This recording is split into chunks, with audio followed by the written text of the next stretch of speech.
తెలంగాణలో మున్సిపల్ ఎన్నికల నామినేషన్ల ఉపసంహరణకు గడువు ముగిసింది. పోటీలో ఉన్న ఫైనల్ లిస్టును ఎన్నికల సంఘం ప్రకటించనుంది. మొత్తం 19,608 మంది అభ్యర్థులు నామినేషన్లు వేశారు. రెబల్ అభ్యర్థులు పోటీలో లేకుండా పార్టీలు జాగ్రత్త పడడంతో పలువురు రెబల్స్ తమ నామినేషన్లను ఉపసంహరించుకుంటున్నారు. రాష్ట్ర వ్యాప్తంగా మొత్తం 116 మున్సిపాలిటీలు 7 కార్పొరేషన్లకు ఎన్నికలు జరగనున్నాయి. ఈ నెల 9వ తేదీ 5 గంటలకు ప్రచారం ముగియనుండగా 11న పోలింగ్, 13న కౌంటింగ్ నిర్వహించి అదే రోజు ఫలితాలు ప్రకటించనున్నారు.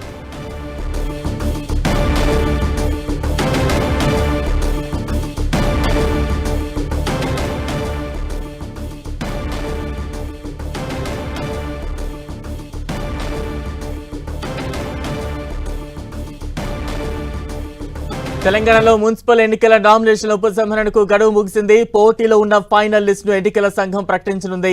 ఇక తాజా అప్డేట్స్ అందించేందుకు మా ప్రతినిధి తిరుపతి చారి సిద్ధంగా ఉన్నారు. చారి, బలరాం, తెలంగాణ మున్సిపల్ ఎన్నికలకు సంబంధించిన ఉపసంహరణల సమయం ముగిసింది. 3 గంటలకు సమయం ముగియడంతో ఎంతమంది ఉపసంహరించుకున్నారనే విషయాలపై మరి కాసేపట్లో రాష్ట్ర ఎన్నికల సంఘం ప్రకటించబోతుంది. మొత్తానికి ఇప్పటి వరకు 19,608 మంది అభ్యర్థులు పోటీలో ఉన్నారు. వీరి నుంచి ఇప్పుడు ఉపసంహరించుకున్న తర్వాత ఎంతమంది మిగులుతారు అనేది చూడాలి. మొత్తానికైతే రాష్ట్ర ఎన్నికల సంఘం మున్సిపల్ ఎన్నికలను ప్రతిష్టాత్మకంగా నిర్వహించేందుకు సిద్ధమైంది. ఇప్పటి వరకు నామినేషన్ల పర్వంలో కానీ ఇటు ఇతర వ్యవహారాల్లో కూడా ఇక్కడ ఎలాంటి ఇబ్బందులు రాకుండా ఒకవైపు చర్యలు చేపడుతుంది. 11వ తేదీ ఎన్నికలు నిర్వహించేందుకు పూర్తి స్థాయిలో అన్ని ఏర్పాట్లు చేస్తోంది రాష్ట్ర ఎన్నికల సంఘం. ఇక ఎక్కడికక్కడ పోలీస్ భద్రత విషయంలో కానీ, ఇటు సామాగ్రి, పోలింగ్ సంబంధించిన సామాగ్రి పంపించడంలో కానీ, అదేవిధంగా పోలింగ్ సిబ్బందిని ఏర్పాటు చేయడంలో కానీ, దానికి సంబంధించిన అన్ని విషయాల్లో కూడా రాష్ట్ర ఎన్నికల సంఘం ప్రత్యేకంగా చొరవ తీసుకుంది. అదేవిధంగా పోలీస్, ఇతర జిల్లా కలెక్టర్లు వీటి బాధ్యతలు నిర్వహిస్తున్నారు. ఇప్పటికే అనేక సార్లు జిల్లా కలెక్టర్లు, ఎస్పీలతో, అదేవిధంగా రిటర్నింగ్ అధికారులతో సమావేశాలను నిర్వహించారు.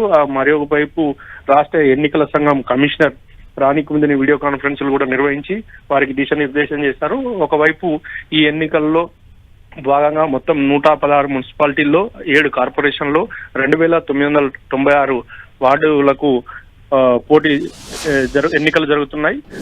11వ తేదీ పోలింగ్ జరగనున్నది. 13వ తేదీన ఇటు కౌంటింగ్, ఫలితాలు వెలువడనున్నాయి. దీనికి సంబంధించిన మొత్తం ఏర్పాటు చేస్తుంది. మరి కాసేపట్లో ఆ పోటీలో ఉండే ఫైనల్ జాబితాను రాష్ట్ర ఎన్నికల సంఘం విడుదల చేయబోతుంది. Right, thank you Chari.